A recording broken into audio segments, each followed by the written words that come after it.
Incidents have not only claimed innocent lives, but have also left many communities devastated and in mourning. And of course, the frequency of these explosions call for urgent action and comprehensive solutions to, prevent further tragedies. Well, that's true indeed. A major contributing factor to these explosions is the unsafe transportation and storage of petroleum products.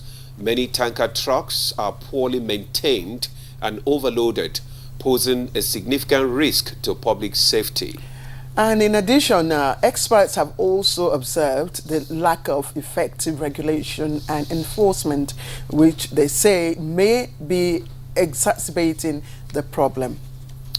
Additionally, inadequate infrastructure such as poor maintained roads and inadequate signage further compounds the risk associated with transporting petroleum products on highways. Let's not also forget the need for comprehensive safety inspections of those tanker trucks and investment in infrastructure upgrades as well, and enhanced training for drivers on safe transportation practices. Moreover, there's also the need for public awareness campaigns, especially, and these are very essential to educate communities about the dangers of these incidents and to also be to promote safer behaviors on our roads.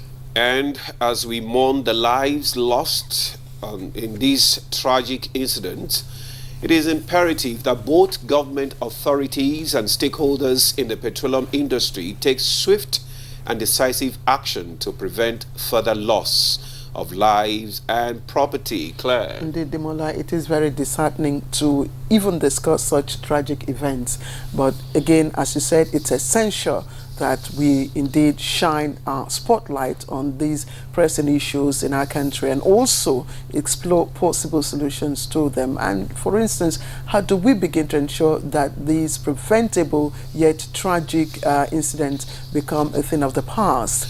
Demola. Absolutely, Claire. These petrol tanker explosions have become all too common, resulting in devastating loss of lives and destruction of property.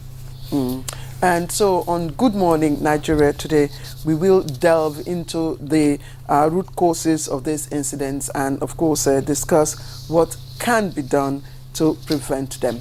I am Claire Ademol. Claire? Oh my goodness. Okay. Don't mind me. Okay. Demola came this morning oppressing and intimidating me with his colors. Anyway, I am Claire Adelabu Abdulrazak, and I beg, welcome to the program. It's not clear. It's also clear that a comprehensive approach is needed to address the crisis, from enhancing safety inspections of tanker trucks to investing in infrastructure upgrades. There are many steps that can be taken to mitigate the risk. I am Ademola Adeoye, and I join my colleague Claire to welcome you to Good Morning Nigeria, live on the network service of the NTA. We also have a second topic, which is on the longest reigning king in Nigeria. In a moment, we will join our colleague Mina Daniels for highlights of the morning news. And much later, Chukwudi Okoli Buaja will join us for the newspaper review. Good morning, Mina. Good morning to you, Claire and Demola. Those two names fit the both of you, anyhow you do it. Good morning, Nigeria. Here is the morning news. A bill seeking to grant enforcement powers to the Revenue Mobilization, Allocation and Fiscal Commission has passed second reading.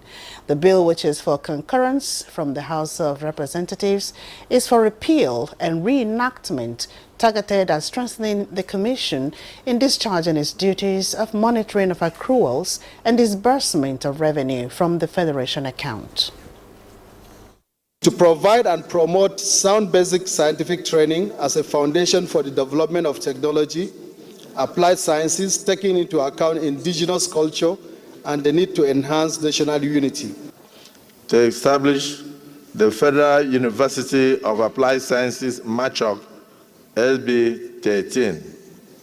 Second reading taken.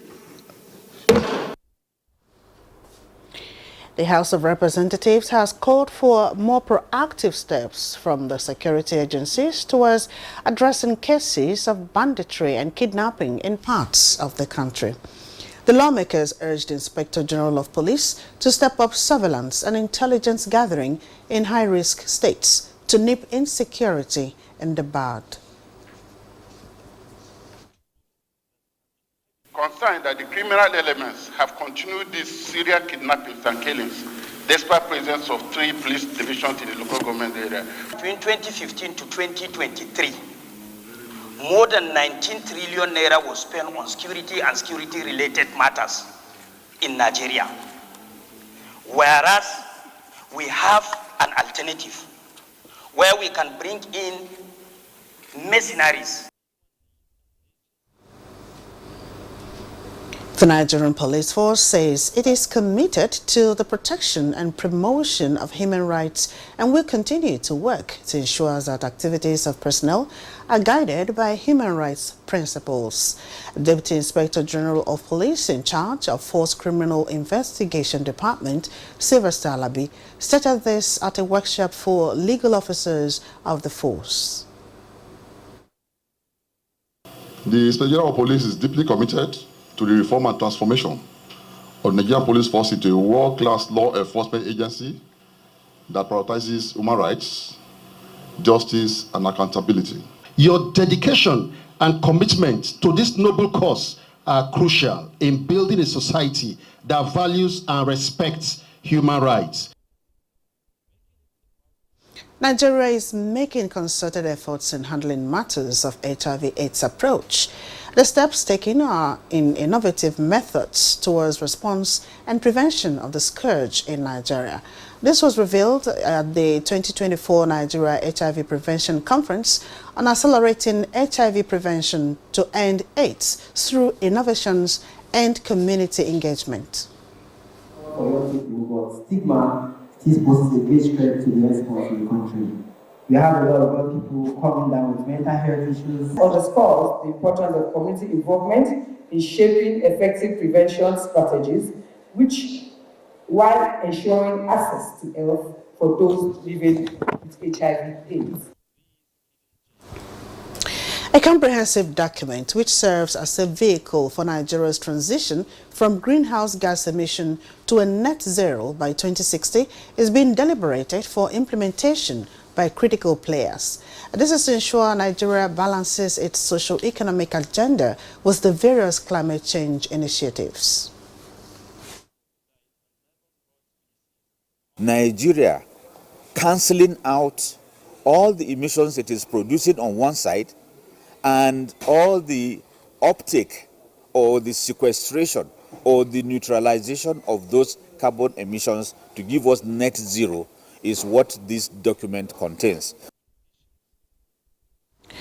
And reports just reaching us says President Bola Ahmed Tinubu has just returned to Abuja after his trips to the Netherlands and Saudi Arabia. Details will come in our subsequent bulletins. And that concludes the news. Claire and Ademola will be back for you for the rest of the program.